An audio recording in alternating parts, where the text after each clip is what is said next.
तो यह लाइव चर्चा का कार्यक्रम शुरू हो चुका है। आप सब इसमें भाग लेकर इसका पूरा पूरा लाभ उठाएं। और आज का जो विषय है बहुत ही महत्वपूर्ण है, मूर्ति पूजा का दर्शन। ठीक है, मूर्ति पूजा का दर्शन, फिलॉसफी बिहाइंड मूर्ति पूजा। कहने का तात्पर्य है फिलॉसफी बिहाइंड मूर्ति पूजा। तो मूर्ति पूजा का दर्शन क्या है? अब यहाँ पर दर्शन शब्द का अर्थ ये मत ले लीजिएगा कि भाई हम जैसे दर्शन करने मंदिरों में जाते हैं तो वहाँ पर दर्शन करते हैं, मूर्ति का दर्शन करते हैं, हम भगवान की मूर्ति का दर्शन कर लेते हैं। तो इसका संबंध उस दर्शन से नहीं है। यहाँ पर दर्शन का अर्थ है, दर्शन क्या है? दर्शन क्या है? पहले तो ये थोड़ा सा हम समझ ले, दर्शन किसे कहते हैं। तो दर्शन का मतलब देखना नहीं है। अब मैं एक छोटी सी घटना, आपको एक कथा लेता हूं, यहां पर थोड़ी सी हम कथा सुनते हैं, ठीक ना। राम कथा से एक प्रसंग लेते हैं, थोड़ी सी ये बात अच्छे से समझ में आएगी। और मैंने भी कहीं पर सुनी ही थी, किसी राम कथा वाचक को मैं सुन रहा था, तो बुजुर्ग थे काफी, अब जीवित नहीं है वो। अब वो जीवित नहीं है, लेकिन चलते चलते बहुत गूढ़ बातें उन्होंने बताई। तो उनकी एक कथा का एक प्रसंग है राम कथा के अंतर्गत। कहते हैं कि भरत जी, जब भगवान श्री रामचंद्र जी के छोटे भाई भरत, जो उनसे छोटे थे, 4 भाई थे, तो राम के बाद भरत का ही नंबर आता है। और भरत श्री रामचंद्र जी से बड़ा प्रेम करते थे, अपने बड़े भाई से बड़ा प्रेम करते थे। तो भरत जी अपने ननिहाल गए हुए थे जब ये सारी घटना घटी कि श्री रामचंद्र जी को वनवास मिला, और देवी माता कैकेयी ने, उन्होंने उनके 2 वरदान जो मांगने बाकी थे राजा दशरथ से, उन्होंने 2 वरदान मांगे, और उसमें से वरदान मांगा श्री रामचंद्र जी का 14 वर्ष का वनवास और भरत का राज्याभिषेक। तो चलो हो गया, अब था राम वनवास गए, दशरथ जी की मृत्यु भी हो गई विरह में, और श्री रामचंद्र जी सीता मैया के साथ और लक्ष्मण जी जो है वो वनवास चले, वन में चले गए। और वन में फिर गंगा नदी तट पार कर कर केवट ने पार कराया, और पार कर कर जो है चित्रकूट की ओर वो प्रस्थान कर गए। और वहां पर जब पहुंचे तो इधर से भरत जी अपने ननिहाल से अयोध्या वापस आते हैं, उनको पता चलता है कि ऐसी ऐसी घटना घट गई है। अब उनकी व्याकुलता बड़ी तीव्र थी प्रभु से मिलने के लिए। तो उसी तीव्र व्याकुलता से वह नग्न पैर ही चल पड़ते हैं श्री रामचंद्र जी को वापस लाने के लिए, उनसे मिलने के लिए, और चित्रकूट पहुंच जाते हैं। वहां पहुंचकर अपने कई लोगों के साथ पहुंच जाते हैं। हालांकि ये बहुत लंबी घटना है, लेकिन हम उस पॉइंट पे पहुंचे जिससे कि हमारा विषय स्पष्ट हो। ठीक है, तो अब वहां पर भरत जी पहुंचे। जब भरत जी वहां पर श्री रामचंद्र जी से मिले, श्री रामचंद्र जी से मिलकर उन्होंने श्री रामचंद्र जी से बहुत आग्रह किया कि बड़े भैया आप चलिए, वापस चलिए, आपका ही राज्याभिषेक होगा, आप ही राजा बनेंगे, आप में ही योग्यता है, और मैं तो नहीं उस गद्दी पे बैठ सकता। बहुत कुछ भरत बोलते हैं, बहुत विलाप करते हैं। तो इसको भरत विलाप और राम भरत मिलाप भी कहते हैं। ठीक है, कई जगहों पर इसका मंचन भी होता है इस प्रसंग का। वाराणसी में एक जगह पर विशेष रूप से इसी प्रसंग का मंचन किया जाता है।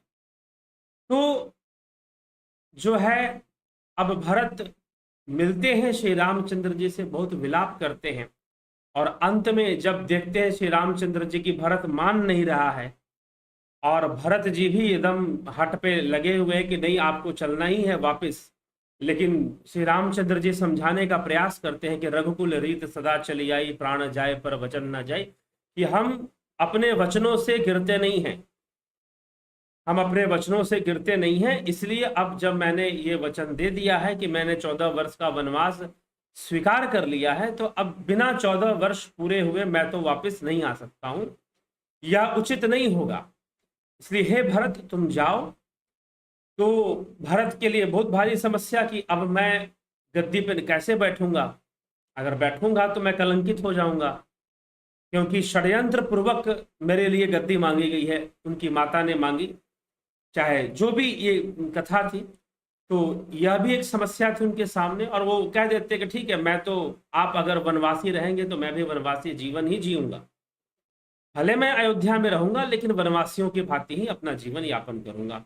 तो भरत ने यह भी निर्णय ले लिया था। रामचंद्र जी के लिए बड़ी मुश्किल हो रही थी कि भाई कैसे समझाकर भरत को भेजा जाए। तो श्री रामचंद्र जी कहते हैं कि ठीक है, अब ऐसा करो कि अगर तुम्हें ऐसी कोई दिक्कत है तो सिंहासन पर बैठने से तुम मुझे ही बैठते हुए देखना चाहते हो, तो तुम मेरी खड़ाऊ ले जाओ, तुम मेरी खड़ाऊ ले जाओ और इसे सिंहासन पर रख देना, अगर तुम मुझे ही राजा के रूप में देखना चाहते हो।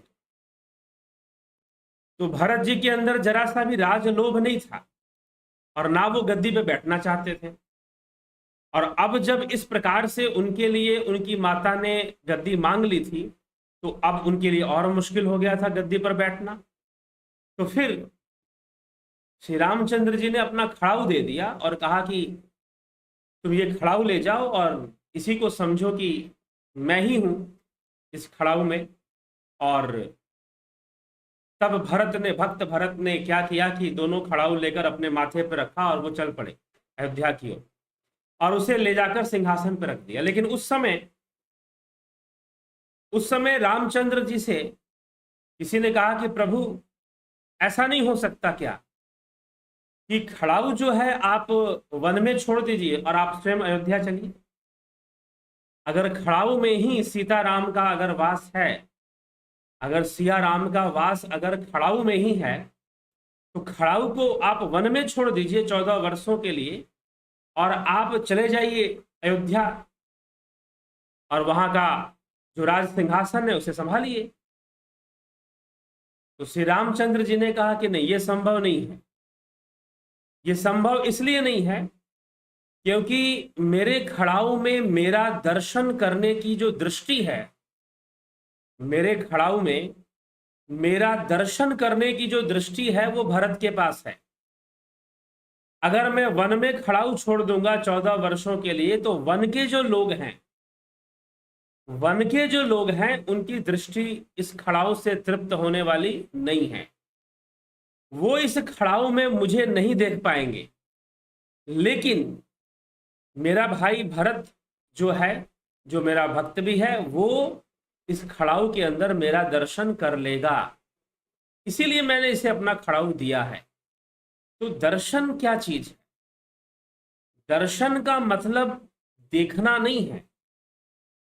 इस प्रसंग को लिया मैंने दर्शन इस शब्द को समझने के लिए। दर्शन का मतलब आंखें खोलकर देखना दर्शन नहीं होता, ठीक। दर्शन जो इन आंखों से ना दिखाई दे लेकिन वो हो, जो इन आंखों से ना दिखाई दे लेकिन वो हो, वो सत्य में हो लेकिन फिर भी इन आंखों से दिखाई ना दे, वो सार रूप में हो, वो भाव रूप में हो, ठीक है। तो जब वो सार रूप में, भाव रूप में जो तत्व विद्यमान है, उसको देखना दर्शन है, उसको देखना दर्शन है।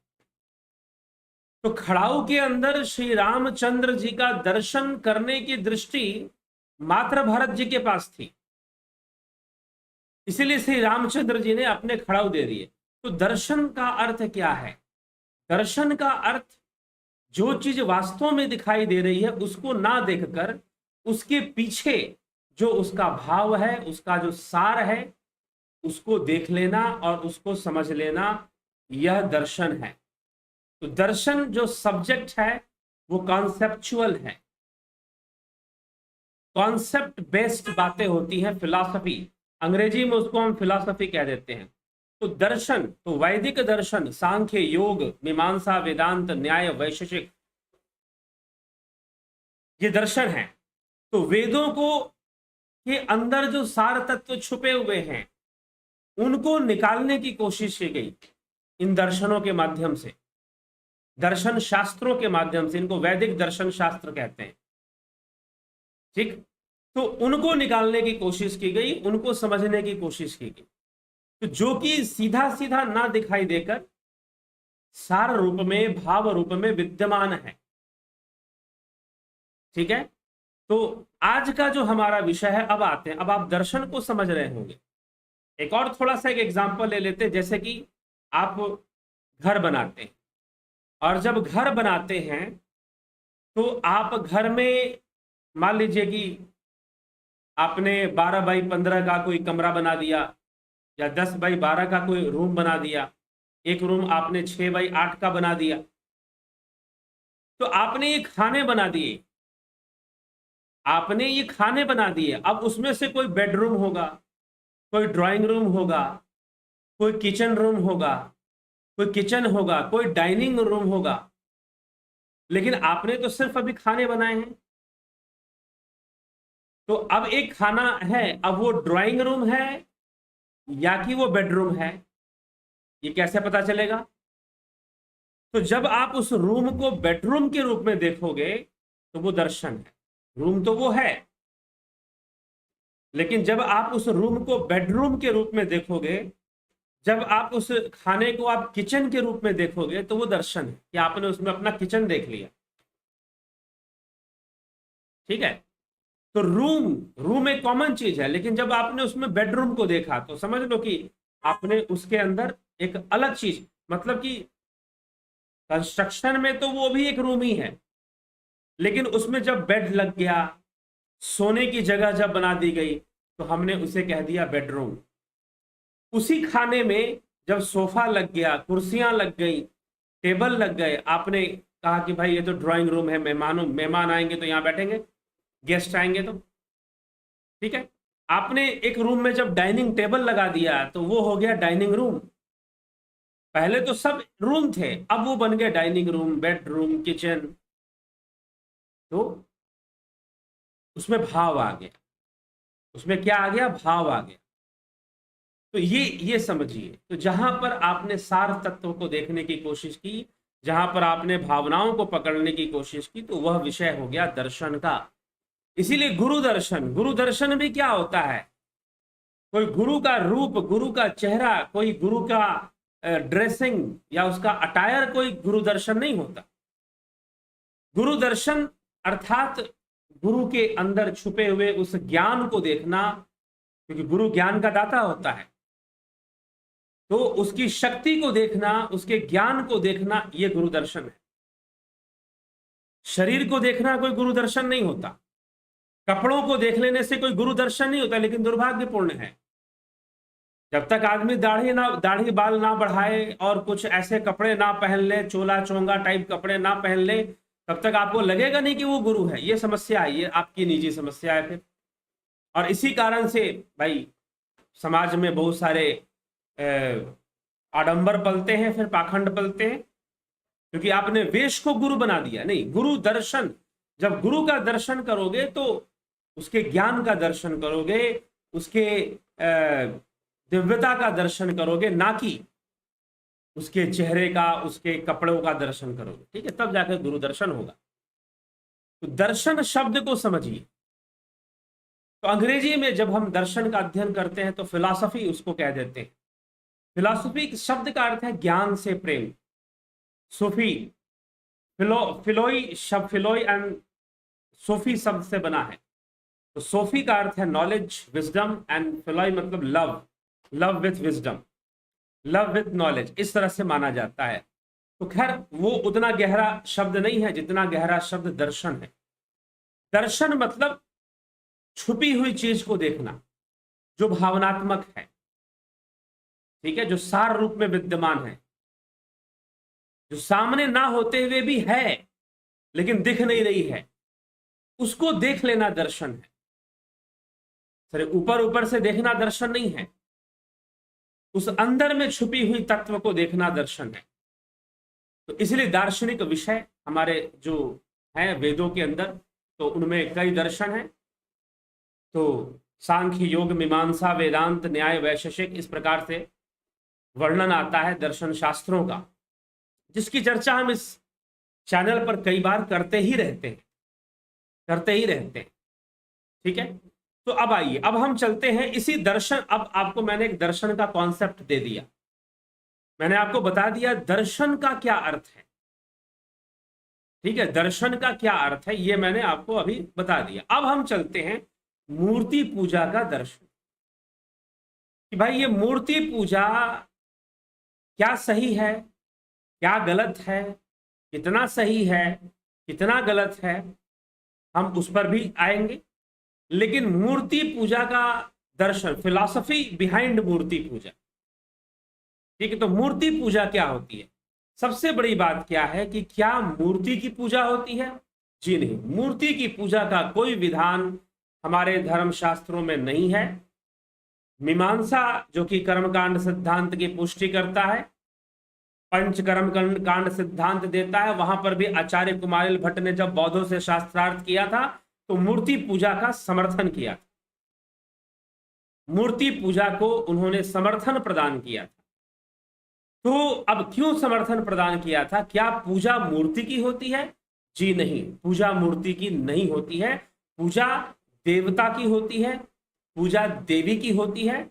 अब वो देवी सरस्वती देवी, वैदिक देवी है सरस्वती, माता सरस्वती वैदिक देवी हैं, लक्ष्मी वैदिक देवी हैं, आद्या शक्ति, वेदों में दुर्गा जी का नाम दुर्गा के रूप में नाम मिलकर आद्या शक्ति के रूप में कई जगह मिलता है, और भी कई नामों से मिलता है। तो ये देवी के जो भाव हैं, तीन भाव, लक्ष्मी, सरस्वती और दुर्गा, तो इनकी पूजा होती है।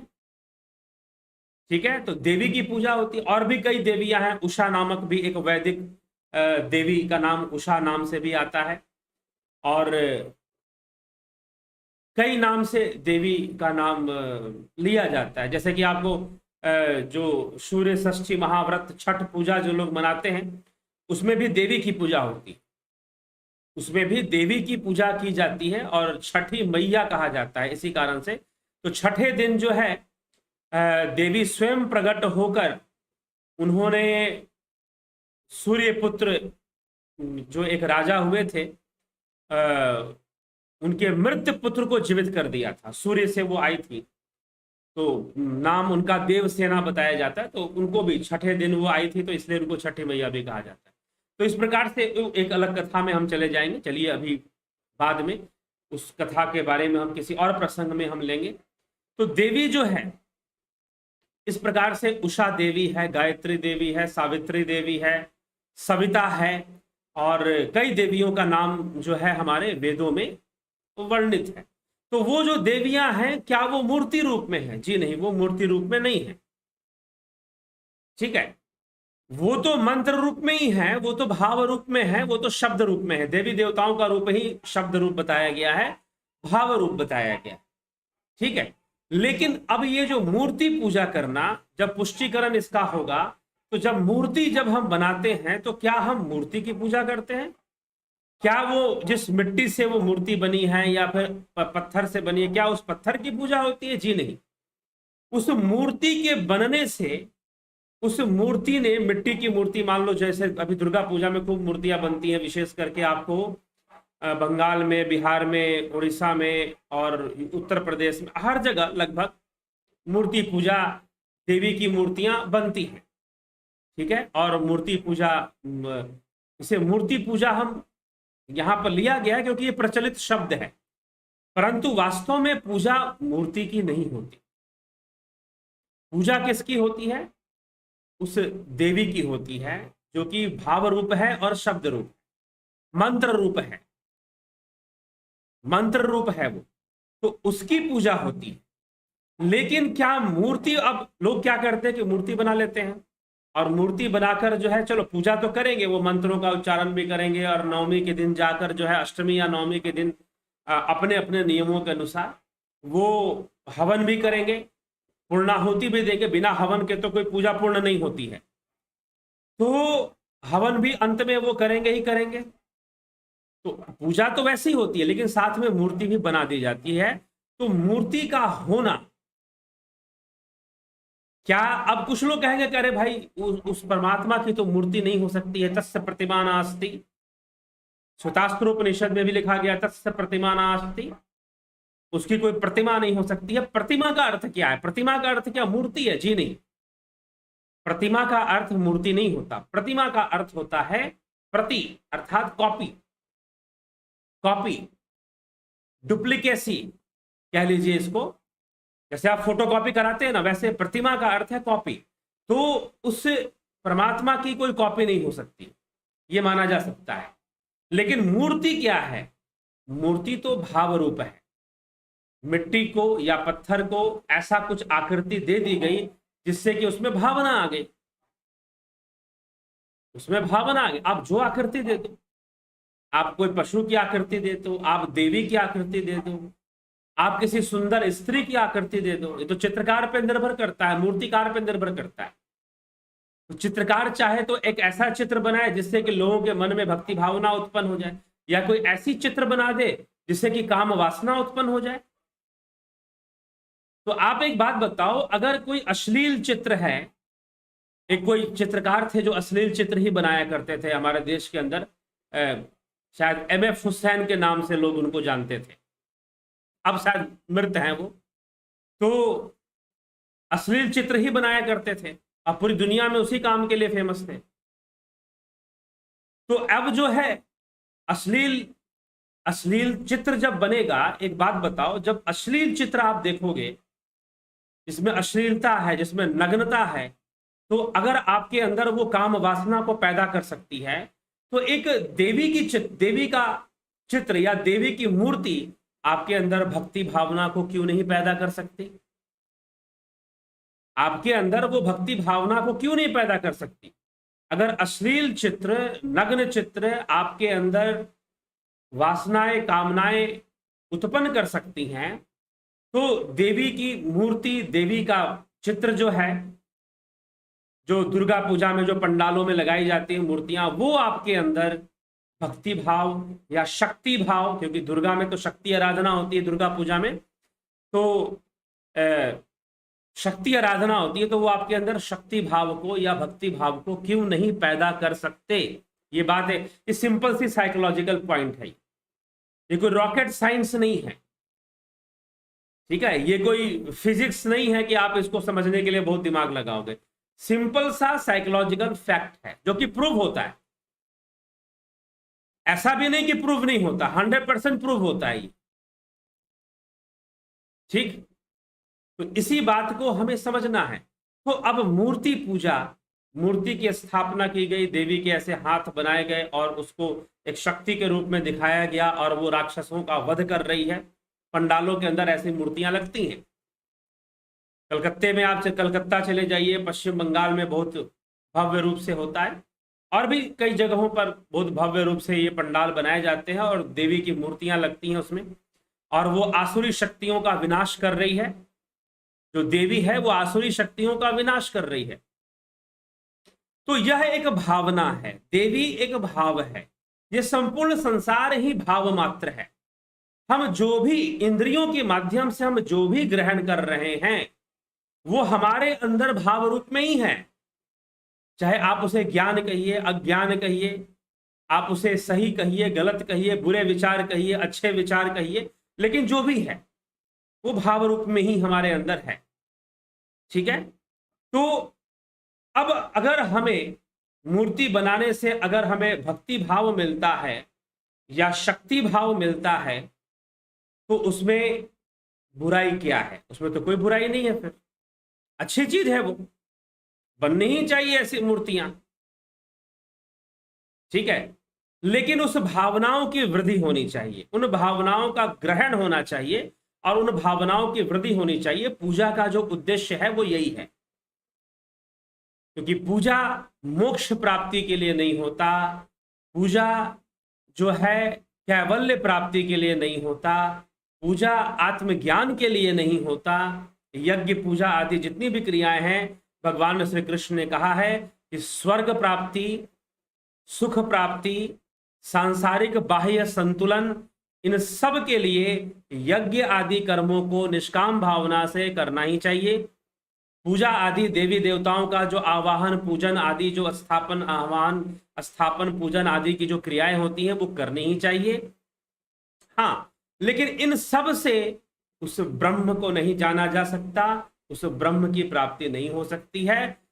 हाँ, इतना जरूर है कि इनको करने से आप जो भी देवी देवता की पूजा करेंगे, अगर आप माता सरस्वती की पूजा कर रहे हैं तो आप विद्या भाव की वृद्धि करेंगे और विद्या को ही आकर्षित करेंगे। लॉ ऑफ अट्रैक्शन भी वहां काम करेगा अगर उसके भाव की वृद्धि करते हैं तो आप विद्या भाव की वृद्धि करेंगे। अगर आप माता दुर्गा की पूजा करते हैं तो आप शक्ति भाव की वृद्धि करेंगे। मां लक्ष्मी की पूजा करते हैं तो आप धन भाव की वृद्धि करेंगे, जो कि दीपावली में लोग करते हैं। धन भाव की आप वृद्धि करेंगे। ठीक, तो धन भाव की जो वृद्धि है वो मां लक्ष्मी की पूजा से होता है। लेकिन आपका विश्वास कितना है यह भी इसमें काम करता है। आप इस विज्ञान को कितना समझते हैं, पूजा के विज्ञान को कितना सही से आप समझ पाते हैं, यह भी इसमें एक फैक्टर बन जाता है। नहीं तो आजकल क्या है कि लोग औपचारिकतावश ही सारे काम करते रहते हैं। ठीक है, तो मूर्ति पूजा, अगर हम एक दार्शनिक दृष्टिकोण यहां पर मूर्ति पूजा के प्रति हम ये बात अगर हम समझें कि जैसे कि किसी नग्न फोटो को देखकर या नग्न मूर्ति को देखकर अगर हमारे मन में काम वासना उत्पन्न हो सकती है, तो फिर देवी की मूर्त देखकर या देवी के चित्र को देखकर हमारे मन में श्रद्धा क्यों नहीं उत्पन्न हो सकती, भक्ति भाव क्यों नहीं उत्पन्न हो सकती। तो इस उद्देश्य से यह मूर्ति पूजा कहीं से भी गलत नहीं है। मूर्ति में आपने क्या देखा, जब आप कहते हो अरे ये तो पत्थर भगवान कैसे हो सकता है, अरे भाई पत्थर भगवान नहीं है। उस पत्थर को जो आकृति दी गई है और उस आकृति में जो भाव उत्पन्न हो गया है, ठीक है, तो ये पत्थर चिल्लाने से नहीं, तुम्हारी दृष्टि का दोष है कि तुमने सिर्फ पत्थर ही देखा मूर्ति के अंदर। तुम्हारी दृष्टि का दोष है कि तुमने मूर्ति में मिट्टी ही देखा कि ये तो मिट्टी का बना हुआ है। उस मिट्टी ने जो आकृति ले रखी है और उस आकृति में जो भावना है, जो शक्ति की भावना है, उस भावना को आपने ग्रहण करना है, ना कि आपने उसमें ये चिल्लाते रहो कि भाई ये तो मिट्टी है, मिट्टी की पूजा कर रहे हैं तो पत्थर की पूजा कर रहे हैं। ये चिल्लाने से क्या हो जाएगा। सच्चाई ये है कि आप भी कहीं ना कहीं सहारा लेते रहते हैं फोटो का और मूर्तियों का। ठीक है, आप भी कहीं ना कहीं सहारा लेते रहते हैं। तो एक सिंपल सी बहुत साधारण सी ये फैक्ट है, साइकोलॉजिकल फैक्ट है। नहीं तो लोग क्यों अपने घरों में चित्र लगाते, मूर्तियां लगाने की कोई आवश्यकता नहीं है। फिर सब तो कागज है, सब तो शीशे में के फ्रेम में, लकड़ी के फ्रेम में कागज के चीजें हैं। आग में डाल दो कि 2 मिनट में जल जाएगा। ठीक है, तो इसीलिए क्या जरूरत है कि आप अपने माता पिता की मूर्तियां या अपने माता पिता के फोटो संभालें या अपने गुरुजनों की आप फोटो संभाल कर रखें। जरूरत क्या है, क्योंकि उन्हें देखकर आपको प्रेरणा मिलती है। एक ऐसी एक महाशय थे, वो अपने गुरुजी से बड़ा प्रेम करते थे, लेकिन मूर्ति पूजा के बहुत कट्टर विरोधी थे। लेकिन हर जगह अपने जेब में, अपने पर्स में अपने गुरुजी की एक फोटो रखते थे। मैंने कहा कि इसकी जरूरत ही क्या है, आपको क्या आवश्यकता है। नहीं, बोलते हैं कि इसको देखता हूं तो प्रेरणा मिलती है। तो अरे भाई, जब आप इनको देखते हो प्रेरणा मिलती है, हमको दुर्गा जी की मूर्ति को देखकर प्रेरणा मिल जाती है, तो हम प्रेरणा ग्रहण ना करें वहां पर। ठीक है, तो गुरु जी उनके थे नहीं, वो तो देह त्याग चुके थे बहुत पहले ही। तो इसीलिए अगर ऐसा हो सकता है, एक ही बात पकड़ लो, अगर ऐसा हो सकता है कि अश्लील चित्र देखकर या अश्लील नग्न किसी मूर्ति को देखकर हमारे मन में अगर काम वासना इंड्यूस कर सकती है,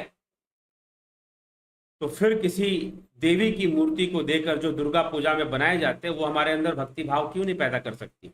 करती ही है, सत्य है कि करती ही है। और कई ऐसे लोग हैं, मैंने पहले भी आपको एक घटना के बारे में सुनाया है कि बंगाल के अंदर एक मुझे मुस्लिम महिला मिली। अब उनकी उम्र 55-60 के आसपास इस समय संभवतः जरूर होगी।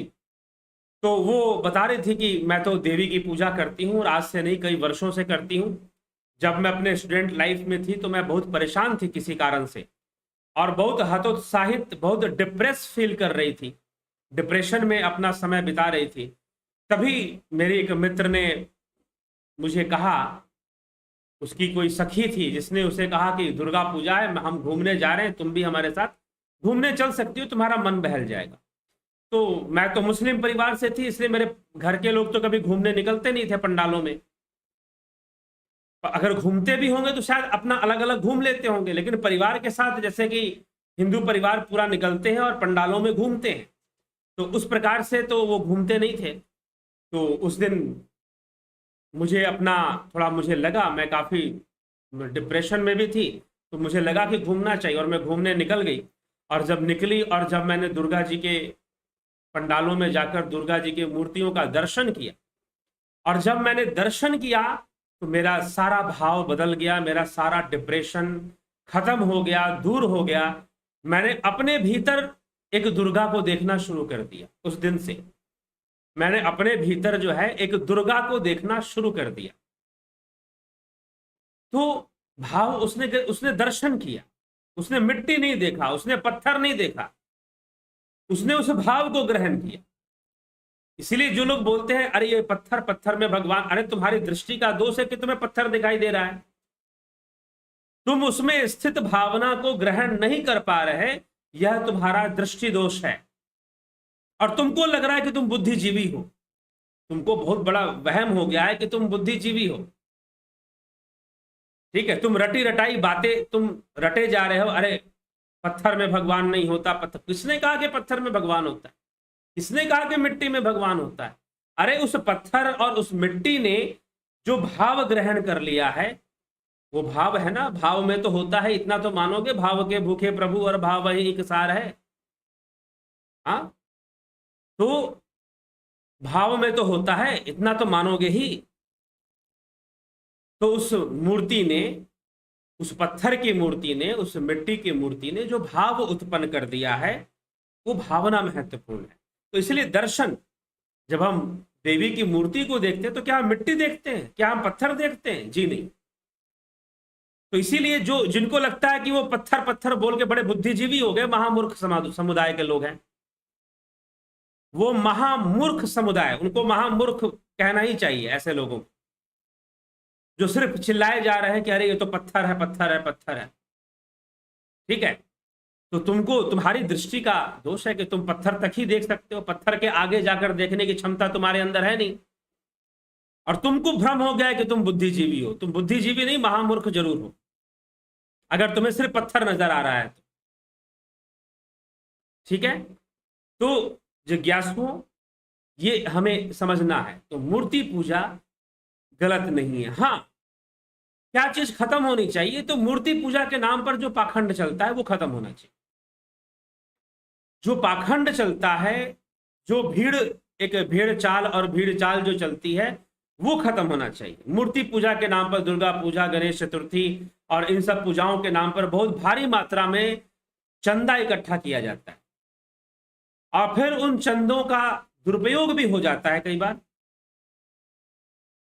एक जगह आपको लोकल न्यूज़पेपर में, ठीक है, हो सकता है नेशनल मीडिया ना दिखाती हो, लेकिन कई जगह, एक जगह मैं ऐसे बंगाल में गया था, तो वहां पर एक, चलिए उस समाज का नाम मैं नहीं लूंगा, एक समाज के लोगों ने जो है चंदा इकट्ठा किया, और चंदा इकट्ठा करने के बाद जो है उन्होंने दुर्गा पूजा वगैरह की, और पैसा बच गया। पैसा बच गया तो उस पैसे से उन्होंने बाद में बियर पार्टी की, बियर पार्टी की। तो अब ये जो भी अनुष्ठान आपने किया और करवाया, वो किस लिए करवाया? क्या पाप को बढ़ाने के लिए? एक बार किसी शहर के अंदर गणेश विसर्जन, अनंत चतुर्दशी जो गणेश जी का विसर्जन होता है, तो विसर्जन के लिए लोग मूर्ति ले जा रहे थे ट्रक के ऊपर, और ट्रक के नीचे जो है बहुत सारे युवा जो है वो नाच रहे थे, गा रहे थे, और गाने बजा रखे थे उन्होंने, कोई फिल्मी गाने ही चल रहे थे ट्रक पर, और फिर उनमें से कुछ जो है नशे में धुत भी लग रहे थे। तो गणेश जी जो है वो बुद्धि विवेक के देवता हैं, जैसे कि देवी दुर्गा शक्ति की देवी है, सरस्वती विद्या की देवी है, लक्ष्मी धन की देवी है, ऐश्वर्य की देवी है, भोग की देवी है, वैसे ही गणेश जी विवेक के देव हैं। बुद्धि और विवेक के देव हैं, देवता हैं गणेश जी। तो जहां बुद्धि और विवेक का विकास होना चाहिए वहां बुद्धि और विवेक का ह्रास हो रहा है, वहां ह्रास हो रहा है। तो मुख्य बात क्या है कि जो बुरी चीजें हैं वो मूर्ति पूजा में बुरी चीजें नहीं हैं। हाँ, जो लोग उसको ऑर्गेनाइज कर रहे हैं, कहीं वो उनकी जो भावनाएं होती हैं वो पवित्र नहीं होती, उनकी जो नीयत होती है वो साफ नहीं होती, और इस कारण से वो कई बार चंदे में मिलने वाले पैसों का दुरुपयोग कर जाते हैं, कई बार वो कुछ ऐसा कर्म कर जाते हैं जो कि अनुचित होता है, नहीं होना चाहिए। तो ये जो चीजें, उन चीजों पर प्रतिबंध लगे, वो चीजें, वो बुराइयां दूर होनी चाहिए, वो बुराइयां खत्म होनी चाहिए। लेकिन इसको आप लेकर आप मूर्ति को टारगेट कर लें या मूर्ति पूजा को टारगेट कर लें तो वो ठीक नहीं है, वो सही नहीं है। ठीक है, तो ये हमें थोड़ा सा इस पर अपने समझदार मन से, एक सूक्ष्म बुद्धि से, मन से विचार करना चाहिए। तो जो गलत चीजें हैं, जो आडंबर है, जो पाखंड है, वो खत्म होना चाहिए, निश्चय रूप से खत्म होना चाहिए। लेकिन मूर्ति को आप पाखंड या आडंबर नहीं कह सकते, वो तो भाव वृद्धि का एक तरीका है, और पूजा का उद्देश्य ही है भावना की वृद्धि। जिस देवी देवता की हम पूजा कर रहे हैं उसके भावना की वृद्धि करते हैं, उसके मंत्रों का उच्चारण कर कर, हवन आदि कर कर हम उसके भाव की वृद्धि कर देते हैं। ठीक, तो भावना की वृद्धि करना और उस भाव के प्रति उसको आकर्षित करना ही पूजा का उद्देश्य है। तो पूजा में यह प्रक्रिया चलती है, इसलिए पूजा अलग चीज है। अब ईश्वर की प्राप्ति कैसे होगी भाई? जो ईश्वर जो है, ब्रह्म है, वो तो ध्यान योग से मिलेगा, ध्यान योग है उसके लिए। फिर तो पूजा तो नरक से मुक्ति का मार्ग है, पूजा तो संसार के दुखों से मुक्ति का मार्ग है, पूजा तो कर्मकांड सिद्धांत के अंदर ही आता है। तो वो कर्म है, कर्म है, लेकिन ध्यान तो कर्मों से ऊपर जाने का मार्ग है, कर्मों से भी मुक्त होने का मार्ग है। तो वो आत्मज्ञान का मार्ग है जो ध्यान योग है। तो इसीलिए हमें थोड़ा अपनी समझदारी से विचार कर कर ही कोई बात कहनी चाहिए। तो मूर्ति पूजा क्या चीज है और क्यों सही है? लेकिन जो संस्थानवादी हैं, जो एक समुदाय से जुड़ गए हैं, जो एक समाज से जुड़ गए हैं, वो समाज का झंडा गाड़ना ही उनका लक्ष्य होता है। ठीक है भाई, हमारी संस्था, हमारा समाज यही सर्वश्रेष्ठ है और सारी दुनिया को इसी से जुड़ जाना चाहिए। और वो फिर वही वाली बात आ जाती है, जैसे कि एक समुदाय ने आखिरी किताब घोषित कर दी है कि ये हमारी वाली किताब आखिरी किताब, इसके आगे अब कुछ नहीं है, उन्होंने घोषणा कर दी है। तो ये संस्थानवादी भी कुछ ऐसे ही करते हैं, उनके गुरु जी द्वारा लिखी गई किसी भी किताब को आखिरी किताब घोषित कर देंगे, भाई यही सत्य है, यही आखिरी सत्य है, अब इसके आगे कोई सत्य नहीं, अब इसके आगे जानने समझने की कोई कोशिश नहीं करनी चाहिए। ठीक है, तो इस तरह की विचारधारा का वो लोग प्रसार करना शुरू कर देते हैं। तो विवेक से सोचना चाहिए, विवेक से हमें सोचना चाहिए, समझदारी से हमें विचार करना चाहिए। और दर्शन, तो मूर्ति पूजा का दर्शन भी हमें समझ में आ पाएगा। ठीक है, मूर्ति के भीतर जो भाव है उस भाव को ग्रहण करेंगे, मिट्टी और पत्थर को ग्रहण नहीं करेंगे। ठीक है, तो यह सारी बातें हमें विचार करनी चाहिए, सोचनी चाहिए। और आप सही रास्ते पर हैं, ये आपके हाथ में, आप सही रास्ते पर रहें, ये आपके हाथ में है। ठीक है, तो आप दुष्प्रभावित ना हो किसी से, अति प्रभावित ना हो किसी से, और खुद अपने विवेक और समझ से तथ्यों को समझें, शास्त्रों को भी समझने का प्रयास करें और सनातन धर्म को समझें। तो सनातन धर्म में यह भाव वृद्धि और यह प्रकृति पूजा प्रकृति का ही अंग है। संपूर्ण जो व्यवस्था है वो प्रकृति का ही अंग है। ठीक है जिज्ञासुओं, तो इसी के साथ विचारों को हम विराम देंगे, यद्यपि अभी आपके कमेंट्स लेने हैं, तो चलिए लेंगे। और आत्मज्ञान हेतु जो है, यह चर्चा जो होती है ध्यान योग की चर्चा, ध्यान योग की जो क्लास है वो 11 अक्टूबर से शुरू हो रही, जो लोग भी ज्वाइन करना चाहते हैं वो शीघ्र ज्वाइन करके इसका लाभ उठा पाएंगे। अगर अब ज़्यादा दिन नहीं है, आज तो 8 तारीख हो गई, 9-10, 8 तो बीत ही गया एक तरह से, 9-10 2 दिन है। आप इन 2 दिनों में जिनको भी यह कोर्स करना है वो जरूर ज्वाइन कर लें, ठीक है, जरूर जो ज्वाइन कर लें और इसका पूरा पूरा लाभ उठाएं, ठीक है।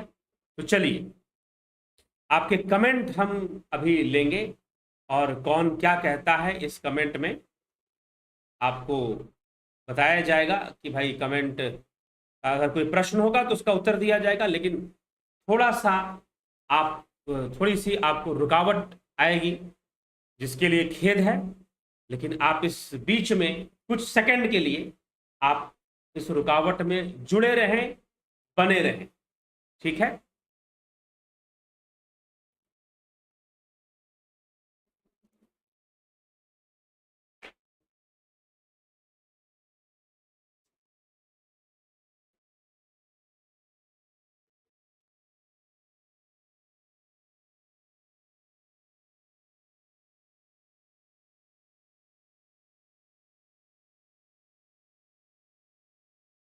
चलिए तो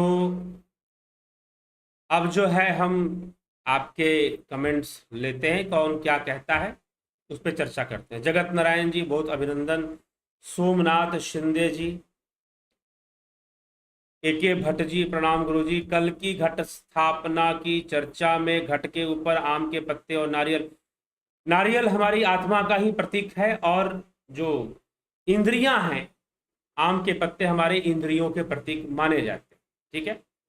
तो ब्रह्मरंध्र का प्रतीक है वह नारियल जो है, ब्रह्मरंध्र का प्रतीक होता है। तो कल माता शैलपुत्री की पूजा होती है, आज माता ब्रह्मचारिणी की पूजा होती है।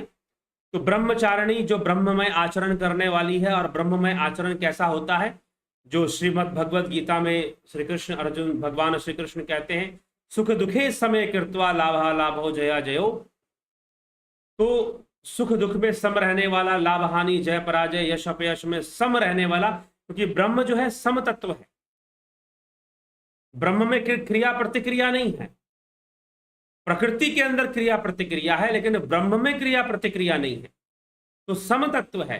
तो समता में अपना जीवन व्यतीत करना, जीवन में आने वाले सुख दुख यश अपयश लाभ हानि से प्रभावित ना होना, यह ब्रह्मचर्य, इस ब्रह्मचर्य में रहना। तो ब्रह्मचारिणी देवी ब्रह्मचारिणी की पूजा आज होती है।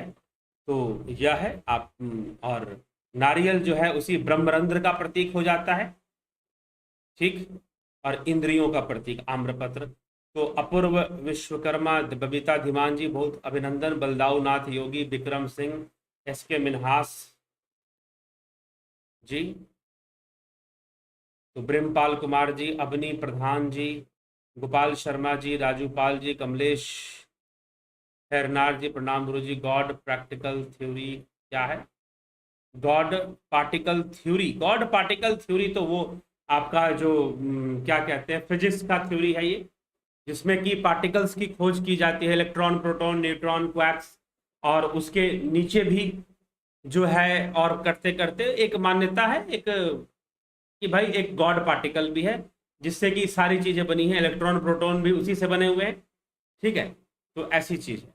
चलिए, उसका संबंध कोई दर्शन से नहीं है, ठीक। गौतम दास जी, रूपलाल विश्वकर्मा जी, रमेश पेशवानी जी, कुलदीप सिंह जी, अल्पी अग्रवाल जी, रोमेश चोपड़ा जी, सविता नायक जी बहुत अभिनंदन, SP Yadav ji, Poonam Sethi. What is the consequence of Om, a wave, light और anything else? Consequences of Om, a wave, yes, एक तरंग है ये, जब आप मुंह से उच्चारण करते हैं एक तरंग है ये। लाइट और एनीथिंग एल्स, लाइट भी उसमें है क्योंकि सूर्य से भी ओंकार की ध्वनि निकलती है, ठीक है। तो वेव तो है ही, light is also a wave, light is also a wave form, wave एक फॉर्म है अपने आप में, साकार है वो। तो लाइट भी एक वेव है। ज्योति दत्ता, ओम नमः शिवाय, जय श्री राम, जय श्री कृष्ण। गयावली शर्मा जी, पूजा वर्तवाल जी, माँ दुर्गा शक्ति हैं यानी प्रकृति, क्या वो दुर्गा रूप में प्रकट होती हैं? या माँ दुर्गा ब्रह्म है साक्षात। ब्रह्म, जब भी आप ब्रह्म शब्द का प्रयोग कर लेंगे, हाँ आप कह सकते हैं, दुर्गा सप्तशती में भी लिखा गया है ये बात कि माता ही जो ब्रह्म स्वरूप ब्रह्म है, क्योंकि ब्रह्म से सारी उत्पत्ति होती है, इसलिए ब्रह्म को भी माता माना गया, ब्रह्म को भी माता माना गया है। लेकिन ब्रह्म भावातीत है, ये ध्यान रखिए। ब्रह्म क्या है? भावातीत है, भावनाओं से परे। तो जब भावातीत है ब्रह्म, तो जहां पर मूर्ति बन गई, जहां रूप आ गया, जहां रंग आ गया, जहां लीला आ गई, वहां पर तो भावनाएं हैं। तो भावनाएं कभी ब्रह्म नहीं हो सकती। हाँ, लेकिन ब्रह्म से ही सब कुछ, ब्रह्म से ही जड़ चेतन, और जड़ चेतन से सारी सृष्टि मानी गई है, तो ब्रह्म को मां स्वरूप माना जाता है। ठीक है, लेकिन ये समझना होगा कि ब्रह्म भावातीत है। ब्रह्म की प्राप्ति पूजा से नहीं होती है, ब्रह्म की प्राप्ति तो ध्यान योग से होती है। ब्रह्म की यात्रा, ब्रह्म ज्ञान की यात्रा हम ध्यान योग से करते हैं, साधना से करते हैं, उपासना से करते हैं। पूजा का जो विषय है भाव वृद्धि का विषय है, तो इसीलिए जो पूजा होगी वह तो देवी की होगी, और वो देवी रूप में होगी, फिर वहां पर वो देवी रूप में विद्यमान है, ना कि ब्रह्म रूप में। तो ब्रह्म को, अगर हमें देवी का साक्षात्कार ब्रह्म के रूप में चाहिए, तो फिर हमें ध्यान योग करना पड़ेगा। ठीक है, तो इस अंतर को समझना होगा। नरेंद्र कुमार जी, अर्जन चौहान जी, भीम सिंह मीना, स्मिता सावंत जी, गंभीर शाह, सुधा अग्रवाल, बिमला शाह, अल्पी गुरु जी, मुझे एक क्वेश्चन है कि क्या श्री कृष्ण को अपना सदगुरु बना सकती हूँ? बना सकती हूँ, मान सकती हैं। बनाना अलग चीज है, आप मान सकती हैं।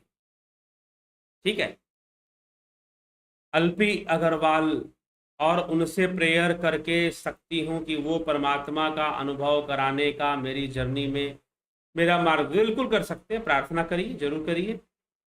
ठीक है, क्योंकि आपने बताया था कि श्री कृष्ण भगवान हैं।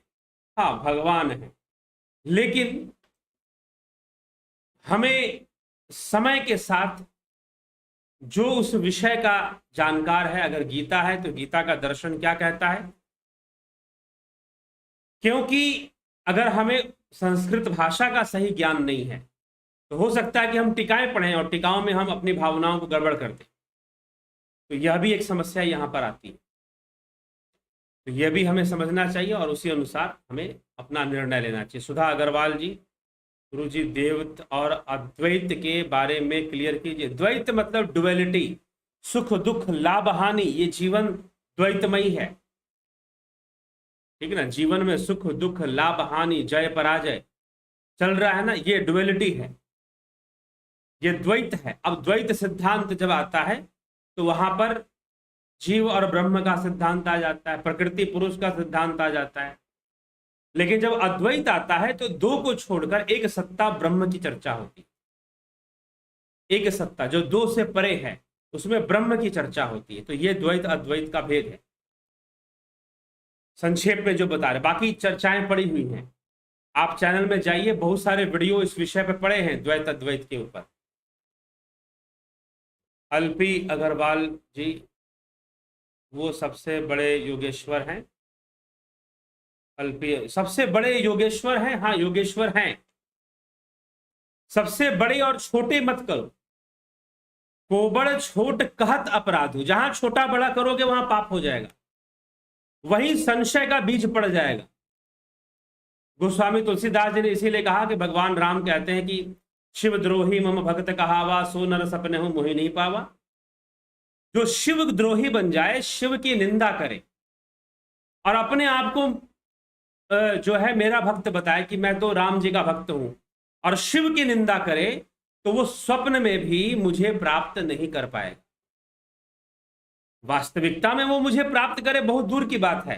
तो इसीलिए छोटा बड़ा करना बंद कर दो। अगर भक्ति करनी है, जहां पर तुम छोटा बड़े कर रहे हो कि ये वाले बहुत सबसे बड़े हैं बाकी सब छोटे हैं, जब तक ये भावना है तब तक दुविधा है और तब तक पतन है, उत्थान नहीं होने वाला भक्ति मार्ग में।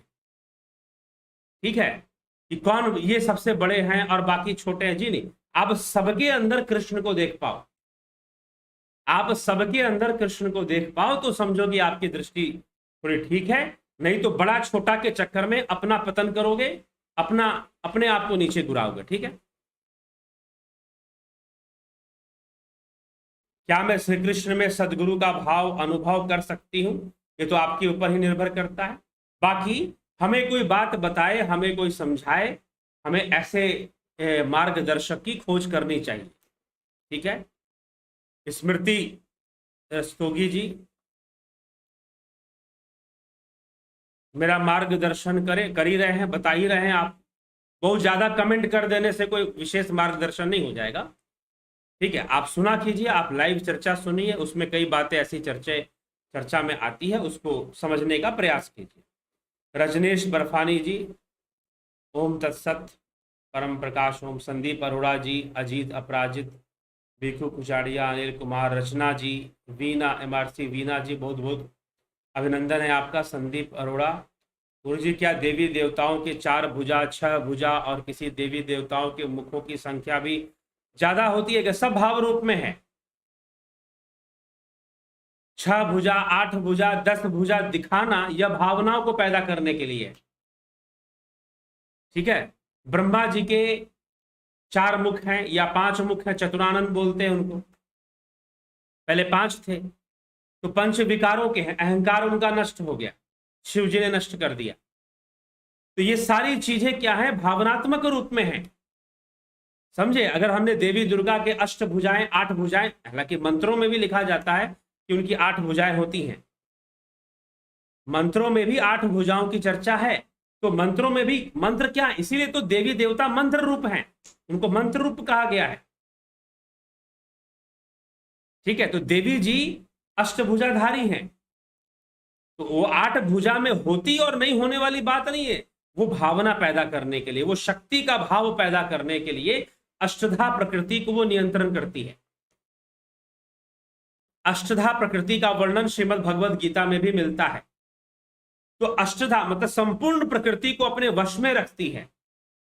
इस कारण से वो स्वयं प्रकृति रूपा दुर्गा है, वो स्वयं ही प्रकृति रूपा है। तो इसीलिए उनकी 8 भुजाएं बनाने के पीछे वो भावना है। ठीक है, कि वो संपूर्ण पंचभूतों पर और मन बुद्धि अहंकार पर नियंत्रण रखने वाली, और 5 और ये 3 मिलाकर हो गए 8, इन सब पर नियंत्रण रखने वाली जो शक्ति है वो दुर्गा है। तो हमें उनकी, तो वो भाव की वृद्धि, शक्ति भाव को बढ़ाने के लिए उनकी इस प्रकार से उनका जो स्वरूप है वो विकराल बनाया जाता है, प्रचंड बनाया जाता है। ठीक है, तो भावना को पकड़ लो। सतीश कुमार जी, योगेंद्र पंडित जी, बलवंत सिंह गोहिल जी, तरनजीत सिंह जी,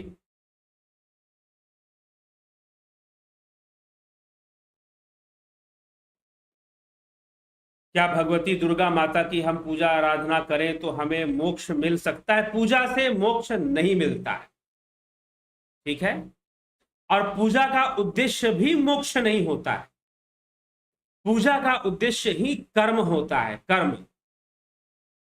ठीक, ये दावा है। भगवान शिव माता पार्वती से कहते हैं, इदम तीर्थमिदम तीर्थ भ्रमंती तामसा जना आत्म तीर्थम न जानंती कथम मोक्षम वरानने। हे वरानने, हे पार्वती, जो आत्म तीर्थ को नहीं जानते उनको मोक्ष नहीं मिल सकता। ठीक है, मोक्ष की प्राप्ति पूजा से नहीं होती है। ये है ही नहीं, पूजा मोक्ष के लिए होती ही नहीं है, ये भावना वृद्धि के लिए होती है। आप भाव वृद्धि कीजिए। तो भरत छबलानी जी, फनी वीडियोस, कन्हई कुमार जी, गणेश पवार जी, बानवीर गिरवार जी, नमस्ते आचार्य जी। आज मुझे स्पष्ट रूप से समझ में आया कि जब प्रहलाद ने कहा कि इस पत्थर के खंबे में भी विष्णु है, उसी खंबे से नरसिंह निकला है, और आपके विषय से ही समझा। ठीक है जी, अच्छी बात है। प्रकाश सिंह वघेला जी, नीति सिन्हा जी, अपूर्व विश्वकर्मा जी, सर मेरी यात्रा दुर्गा से शुरू हुए, आज आपके हेल्प से ध्यान योग से आते इंद्रिय आनंद का अनुभव करते हैं, अतीन्द्रिय आनंद का अनुभव करते हैं। आपका बहुत बहुत थैंक्स जी। बहुत अच्छी बात है, निश्चय ही लाभ उठाइए, अतीन्द्रिय साधना कीजिए। ट्रांसेंडेंटल मेडिटेशन ध्यान योग के कोर्स में जो करवाया जाता है वह निश्चय ही हमें मोक्ष की ओर ले जाता है, हमें आत्म शांति की ओर ले जाता है, हमें आत्म साक्षात्कार की ओर ले जाता है।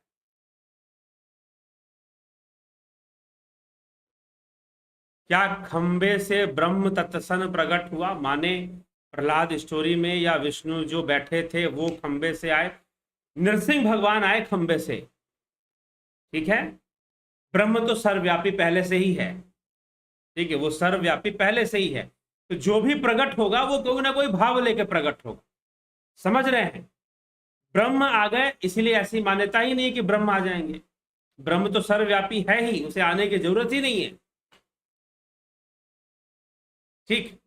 हाँ, लेकिन भावनाओं की शक्ति काम करती है, भाव शक्ति काम करती है, और प्रहलाद की भाव शक्ति, भाव की रक्षा और भाव शक्ति के लिए के रूप में ही नरसिंह भगवान का आवेश अवतार हुआ, आवेश अवतार हुआ, ठीक है। तो ये कथा आती है, ठीक। तो चलिए, तो ये हमें इस प्रकार से इसको समझना चाहिए। तो चलिए अब जो है विराम देंगे, विचारों को यहाँ पर रोकेंगे, और कल फिर 9 बजे लाइव चर्चा में फिर हम उपस्थित होकर तो दुर्गा जी का जो चल रहा है माता चंद्र घंटा, उनके रहस्य को जानेंगे। कल शैलपुत्री की हमने दार्शनिक रहस्य को समझा था, आज माता ब्रह्मचारिणी के दार्शनिक रहस्य पर हमने चर्चा की थोड़ी सी, और कल जो है माता चंद्र घंटा के ऊपर भी दार्शनिक चर्चा हम करेंगे। चलिए, तो इसी के साथ विचारों को यहाँ विराम देते हैं, और ध्यान योग का जो कोर्स है, जो हमें आत्मज्ञान की प्राप्ति कराने वाला, हमें कैवल्य की ओर ले जाने वाला, परम शांति का अनुभव कराने वाला ध्यान योग का जो कोर्स है वो 11 अक्टूबर से शुरू हो रहा है। जिन्हें भी ज्वाइन करना है शीघ्र ज्वाइन कर इसका जरूर लाभ प्राप्त करें, ठीक है। तो इसी के साथ विराम देते हैं आज के इस कार्यक्रम को। कल फिर 9 बजे हम एक नए विषय के साथ आपके सामने उपस्थित रहेंगे। तो बहुत बहुत आभार आप सभी का।